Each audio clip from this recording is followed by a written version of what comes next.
Episode 1 doesn't open with comfort. It opens with a feeling most believers don't like to talk about.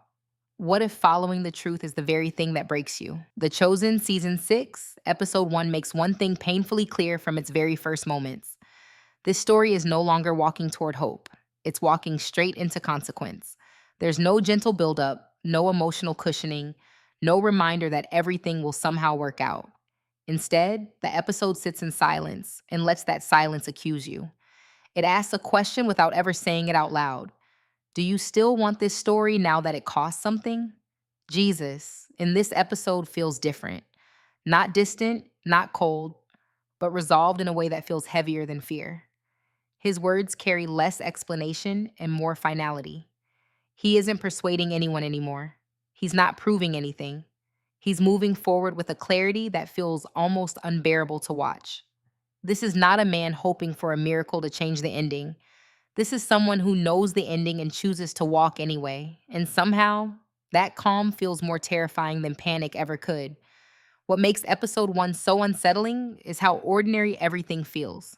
No dramatic explosions, no loud confrontations, just people talking, moving, deciding. And yet, every conversation feels loaded. Every glance feels like it might be the last honest one. You can feel time tightening around the characters, even when nothing big is happening. That's the trick of this episode. It understands that dread doesn't need chaos. Sometimes it grows best in quiet rooms. The disciples feel the shift immediately. Their faith is still there, but it's no longer protected by certainty. You can see it in how they hesitate, how they avoid saying the things they're thinking. There's confusion, not because they don't believe, but because belief is suddenly asking more than they're ready to give. They're not questioning Jesus, they're questioning what staying with him will cost them personally. And none of them like the answer forming in their minds. There's also a noticeable absence of reassurance. No voice steps in to tell you, this suffering has a purpose. No moment reassures the audience that pain will quickly turn into triumph. The episode refuses to hold your hand. It lets discomfort sit where inspiration used to be. And that choice feels intentional, almost confrontational, as if the show is saying, if you're only here for the miracles, you might want to leave now. Power begins to move quietly in this episode. Decisions are made behind closed doors. Authority passes calmly from one person to another. No shouting, no villains twirling mustaches, just systems doing what systems do best, protecting themselves while pretending neutrality. And that's what makes it disturbing. Evil doesn't arrive screaming. It arrives organized, polite, and justified. By the end of episode 1, you don't feel entertained. You feel watched, challenged, slightly uneasy about why you're still watching at all. Because the episode doesn't ask if you believe. It asks if you're willing to stay when belief stops feeling safe. And once that question lands, it doesn't let go. So the real question becomes this. If episode 1 already feels this heavy, what happens when the cost finally comes due? Episode 1 doesn't just unsettle, it unsettles with precision. There's a quiet weight pressing down on every scene, a slow grind that feels less like storytelling and more like a trial. The kind where there are no quick fixes, no happy endings neatly tied up before the credits roll. You can almost hear the unspoken rule. If you're not ready to feel the cost of faith, you're not ready for this season. Jesus' presence is no longer a beacon of hope. It's a challenge to everyone around him, and by extension, to us watching. His calm is no longer soothing. It's almost defiant, as if saying, I see what's coming, and I'm going anyway. The burden he carries isn't hidden behind miracles or divine rescue. It's raw and tangible. You don't just watch him prepare for what's next. You feel the weight dragging at his every step. Meanwhile, the disciples become the heart of this emotional storm. Their quiet unraveling is the episode's most human moment. No grand speeches, no dramatic breakdowns, just subtle cracks appearing in their faith. That hesitation, that doubt, feels painfully familiar. It's not failure, it's fear wrapped in love and loyalty. They want to believe, but they're terrified of what believing now means. What if belief isn't protection, but a target? And then there's the silence. Oh, the silence in this episode is deafening. It's not just the absence of noise, it's a presence itself. Silence after questions no one dares to answer. Silence where promises should be made. Silence that forces every character and every viewer to sit with their discomfort. This isn't background noise, it's the story's loudest voice shouting, "There's no turning back." The power players aren't caricatures of evil either. There are no dramatic villains here, just quiet men and women with clean hands making cold decisions. This kind of injustice is insidious. It's clinical, controlled, and it doesn't care who gets hurt as long as the system stays intact. Watching this unfold is like watching a slow leak in a dam. There's no panic yet, but the tension is unbearable because you all know it's coming. If you thought The Chosen was about uplifting faith, think again. This episode strips that away and forces you to reckon with faith as endurance. Not the kind you wear proudly on your sleeve, but the kind you cling to in the dark when everything feels like it's falling apart. The kind that asks, "Are you ready to stand when everyone else walks away?"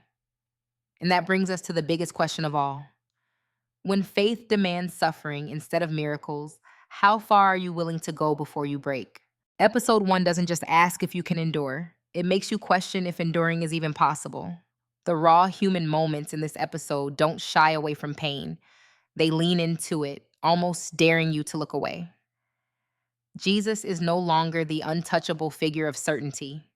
He's real, vulnerable, and profoundly alone, even surrounded by those who love him. That loneliness isn't portrayed as weakness. Instead, it's a testament to the brutal cost of knowing the path ahead and choosing it anyway. The disciples' fractures deepen here. Their fear isn't loud or dramatic. It's the quiet kind that seeps into conversations and lingers in glances. They don't fall apart in a single moment. They unravel slowly, painfully, and that slow unraveling is harder to watch than any sudden collapse. Their faith trembles, not breaks. It's the kind of faith that doesn't shout, but whispers, barely holding on to hope. What's striking is how this episode refuses to sugarcoat the injustice around them. There are no clear bad guys, only systems and structures that move with cold efficiency. It's the kind of evil that wears suits, speaks politely, and passes blame without ever raising a finger. That subtle menace is far more terrifying than any shouting villain because it feels real, familiar. It's the evil that doesn't need chaos because it controls the quiet. The pacing here is deliberate, almost slow to the point of discomfort. The episode stretches moments that other shows would rush past.